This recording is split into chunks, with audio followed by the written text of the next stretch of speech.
Could be us. So back to what I was saying. Could be us. పొగ తాగటం, మద్యం సేవించటం ఆరోగ్యానికి హానికరం. Smoking, drinking injurious to health.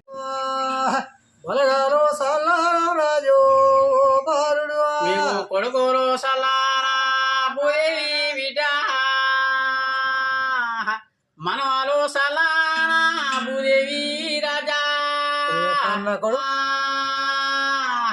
పాలు నేతలా వయ్యారమ్మా పాపన్నాకు వచ్చిన గండాలు ఇదులు కావాలి కన్న బిడ్డలో సల్లనా నీ కందు తల్లి మేలు మేలాయనమ్మా మేలాయనమ్మా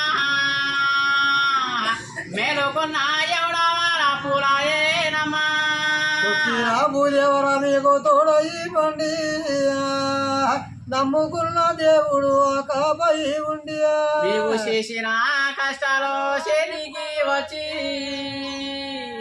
పల్లె చోళ వాడరవా నీ కొడుకుగా గుంపులు కలిగి పడియల్లాగో ఆ ఊర గుంపులు కలిగి పడియల్లాగో కాలు మెట్టువో చేతి కాదు సల్లంగా ఉండి పుట్టిల్లు అట్టిల్లు తల్లి సల్లంగా ఉండి నీకు అనుకున్న మాటాలే అవును కావాలి కోరిన మాటాలో కొంగుల మీకు జన్మన బాధాలు తొలగు భూదేవి విద్య జన్మ సిక్కులు తొలగాలి భూదేవి రాజా గండారు రావైలు కావాలి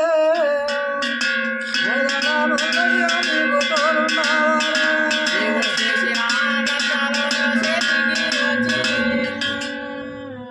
నిత్య జోల వాడరవా నీ కొడుకులగా పాలవయ్యరురా పాపడాను పాపడు పుట్టే పాపడు ఎరిగే పాపన్నాను మీకు చేసిన మేడలురా మేడలు కలిగి కోటి వేల మాయలు మాయలు కలిగి ఆగుల్లా గోగుల్లా గెలి బాలుడు ఎల్లు కోటి వేల మాయలు గోరే ఓ బాలుడు బాలల గోరెండు రాజా ఓ బాలుడు పిల్లల గోరెండు రాజో ఓ బాలుడు నీవు చేసిన కష్టాలను చేతికి వచ్చి జోడు తొట్టలా గట్టరమ్మా నీ కొడుకులగా కొడుకుతో పాట నీ గరడి పాట పండు జిల్లా నీ కొడుకు పాటారు వాడు మేలు మేలాయరా మేలాయరమ్మా మేలుకున్న ఎవడవాల పూలాయేనమ్మా వచ్చిన గండాలు ఇరగాలే తోడలారంకేమో తొలగిపోవాలి నీవు జన్మ సిక్కులు తొలుగును భూదేవి విజో జన్మ బాధలు తొలగాలి భూదేవి విజా నమ్ముకున్న దేవుడు తోడై ఉండి మీ ఇల్లు సలారా నీ కందు తల్లి నీవు ఉయ్యాలు ఏ బాలలాగో మాదివానమ్మా పండ్లు తినే బాలలాగో మాది మా పాట ఇంత సారిగా మా పాట ఇది ఫ్రెండ్స్, మీ రాజశేఖర్ మన సంస్కృతి సంప్రదాయాలు మీకు తెలియజేద్దామనే ప్రయత్నంలో ప్రస్తుతం మన ముందు కాపర్లు ఉన్నారు. అంటే వీళ్ళ వ్యవస్థ కొంతకాలానికి కనుమరుగైపోయే పరిస్థితిలో ఉన్నది. వీళ్ళ జీవనాధారం కూడా ఏం లేదు అన్నట్టు చెప్పుకోవచ్చు. కొన్ని విషయాలు వీరిని అడిగి తెలుసుకుందాం. నాయన, నీ పేరేంటి? నా పేరు సమ్మయ్య. సమ్మయ్య, ఎక్కడ మీరు? మా ఇల్లు పంగిడిపల్లి. అంటే మిమ్మల్ని కాటి కాపర్లు అనాలా? కాటి కాపరి. అంటే మీ వృత్తి ఏంటిది? మా వృత్తి ఇది కాటి కాపరి వృత్తి.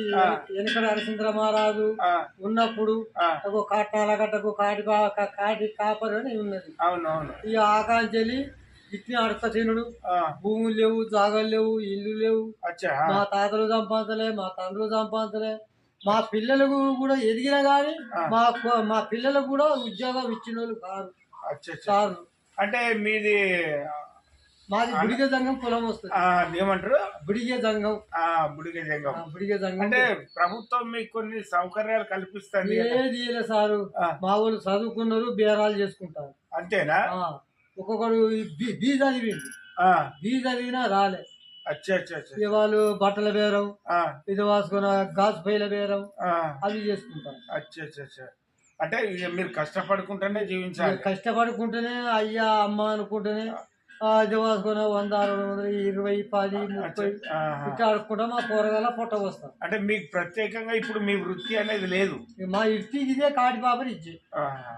అంటే సమాధులలో ఉండాలి కదా మీరు? సమాధానాల్లో ఉండాలి కానీ ఊరికి ఒక్క సమాధానం. అవునవును. అప్పుడు ఒక్కది ఏముండి ఇప్పుడు ఏ ఊరు ఆ ఊరికే వాళ్ళు చేసుకుంటారు. వాళ్ళు చేసుకుంటారు. అసలు మీ వ్యవస్థనే ఇప్పుడు ఎవరికి తెలియట్లేదు పిల్లలకు. మాకు పిల్లలకు తెలియదు. ఇక ఇప్పుడు రాదు, మా పిల్లలు కూడా వచ్చేటట్టు లేరు. మీతోనే ఇది కనుమరుగైపోతుంది. మాతోనే కనుమరుగైపోతుంది. మా పిల్లలు కూడా బతుకు తెరుగు కూడా లేదు. బేర మీద చేసుకుంటే ఏమైనా వస్తున్నావు తిన్నట్టు, లేకుంటే పన్నట్టు. అమ్మ మీ పేరేమి? ఎల్లవ్వ. అంటే మీరు కూడా వీరితోనే తిరుగుతుంటారా? ఇక మాతోనే వాళ్ళు.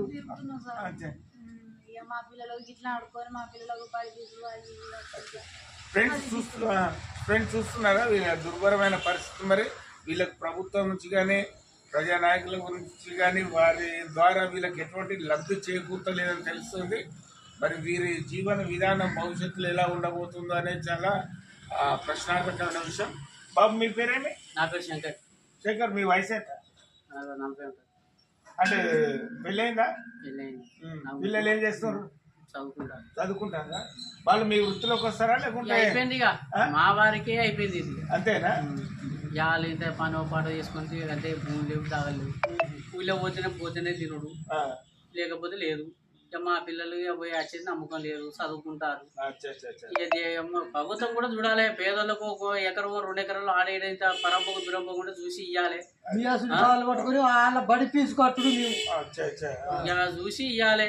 ఎందుకంటే ప్రభుత్వం ఏంటనే ఇప్పుడు మా భద్రంతా ఉన్నది, అందరికి ఇస్తారు భూములు తాగదు. అవునవును. మాకు ఒక గుంట భూమి ఇచ్చింది లేదు. అంటే మీరు ప్రభుత్వాన్ని ప్రజానాయకులతో ఎప్పుడన్నా కలవడం జరిగింది? కలిసినాం, మాట్లాడినాం. మా వాళ్ళు అందరు కలిసిర్రు. నల్లల పోతున్నప్పుడు కలిసినాం. అటుపోతే ఇప్పుడు మొన్న సారి ఎక్కినప్పుడు కూడా కలిసినాం, మాట్లాడినాం. ఏది లేదు. ఎవ్వరు వచ్చినా కానీ ఉన్నోళ్ళకే పెడుతున్నారు కానీ లేనుడికి ఏం లేదు. అంటే మీకు డబుల్ బెడ్రూమ్ లేదు? ఏది లేదు. గ్యాస్ కనెక్షన్ ఉందా? గ్యాస్ ఉన్నది. ఉన్నదా? అంటే ఇప్పుడు మీకు డబుల్ బెడ్రూమ్ ఇల్లు ఇస్తే మీరు దాంట్లో ఉండి మీ పని చేసుకోవచ్చు కదా? చేసుకోవచ్చు. మరి అప్లై చేసుకున్నారా? అప్లై చేసినాం, అన్ని చేసినాం. వచ్చిన రాసుకున్న పేరు అది లేదు, ఇది లేదు. ఇప్పుడు మరి సర్కార్ ఏమడుగుతారు? అయ్యాలే మాకు ఏం లేదు. మరి మీ పేదోళ్ళం 5 2 ఎకరాలు 3 ఎకరాలు దున్నుకొని బతారు. ఇక మేము కూడా దగ్గరికి వచ్చినాం. అది కూడా దగ్గర 1 ఎకరం 2 ఎకరాలు ఇస్తే వాళ్ళు దున్నుకొని మా సార్లు ఇచ్చారు. మేము పోరాలని చెప్తాం. ఆ పోరాలు అయ్యో సార్ జీపం పట్టుకొని మేము బతుకుతాం అని ఆ పోరాలను కూడా అంటారు.